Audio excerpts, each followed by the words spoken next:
Last Friday at work, I was listening to some music on YouTube, and guess what? An ad that lasted like 10 freaking minutes started playing. It was an ad for one of those vertical movies, and it was about a world where girls were kidnapped by the alphas, except for the MC because she was called daughter. Also, she was raised by her mother, who was a prostitute, and they don't like each other, and one day she was assaulted. Yeah, I know, I'm also wondering what the fuck. The script was so clearly AI, and I was so irritated that I couldn't grab my phone because I was working to skip it, so I had to listen to the whole thing. One thought that crossed my mind at the time was, I wish it was an AI slop. I wish it was slop made by humans, because at least I know it would be a tiny bit more entertaining and less irritating to hear. It could have been made by a human that could just generate lots of ideas without destroying the planet. And then I realized, dude, I'm the human. I'm the robot. I am robot. Just joking, but I do have a lot of imagination, so I thought, instead of listening to those AI slop stories, how about you listen to my slop stories? And since this channel is about art, I'm going to illustrate the whole thing. Slop story 1 is titled Alpha Cashier. Alpha Cashier. Alpha Cashew. Can we pretend that airplane is a nice guy like floating cashiers? Alpha was a cashier, and he was really stereotypically manly. He was a big Chad. Despite all of that, he was living an awful life, paycheck by paycheck, and he had colleagues that he hated because they would gossip about him. And they had reasons to do so, because they suspected he was a werewolf or furry, because one night they surprised him rummaging in the trash, and he had a wolf tail that was like fully out of his pants, wagging, and he was munching on damaged goods. But Alpha can't let them know he's a werewolf, because he put that life behind him. He abandoned the werewolf pack he was a part of, and his partner and 3 kids, because they were too much dicks in the summer, and he was very anxious about it. Anyways, one day he stayed for the closing hours of the supermarket and the moonrise. He looked super dramatically at the window and back at his colleague Freddo and said, "Freddo, this will change your view of me forever." Freddo pulled out his mint and pursed his lips. "I need you love me, Alpha." "Ew, Freddo, back off. You smell like feet. Get away." Freddo backed off, confused. "I was about to tell you that." "Ah, no! It's happening!" An animated sequence starts, and Alpha transforms into an anthropomorphic wolf.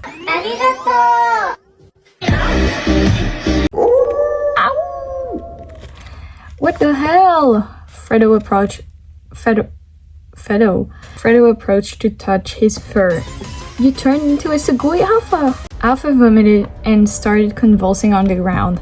"I'm allergic to feet. I told you to stay away. You reek like one. I'm going to die."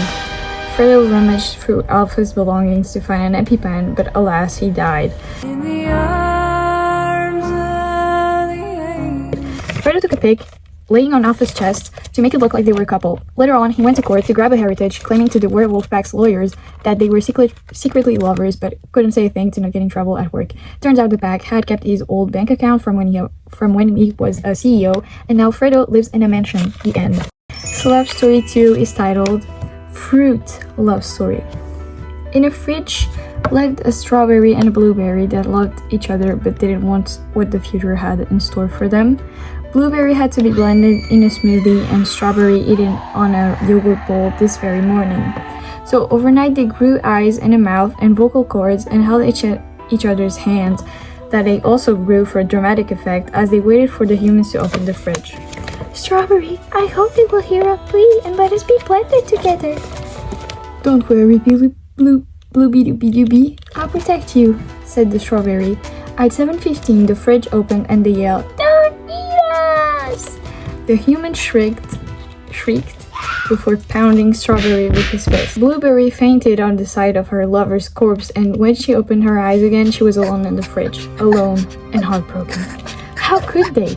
All they wanted was to be together forever, and it's not like they attacked the human. Slowly, sadness was replaced with anger and grief. Blueberry was tired, but she knew that she had to avenge her strawberry. So for hours, which are like years in fruit mines, she trained to become super buff.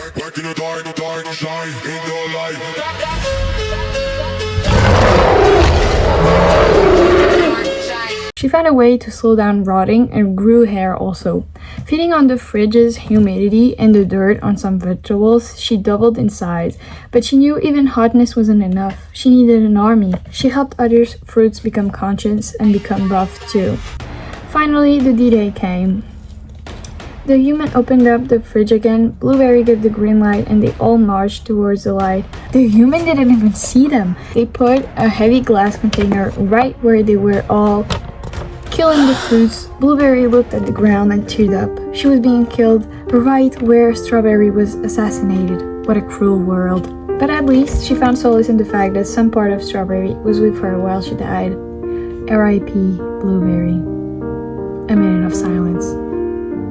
In the arms of the angel. Just a boy from misery. Final stop story is titled Green Was the Sky. Green was the sky when Greg was walking to his workplace. I wonder why it's not brown anymore, he said out loud. An owl appeared. That's because St. Patrick's is getting married today, Greg. The man handshaked the owl. How are you doing, Lazarus V? The owl smiled and said, not so well. Patrick was supposed to go bowling with me today, but he abandoned me to marry a unicorn. Again, by the way, your shirt is offensive. Greg looked at the sky again. Didn't he get divorced yesterday? No, he got divorced tomorrow.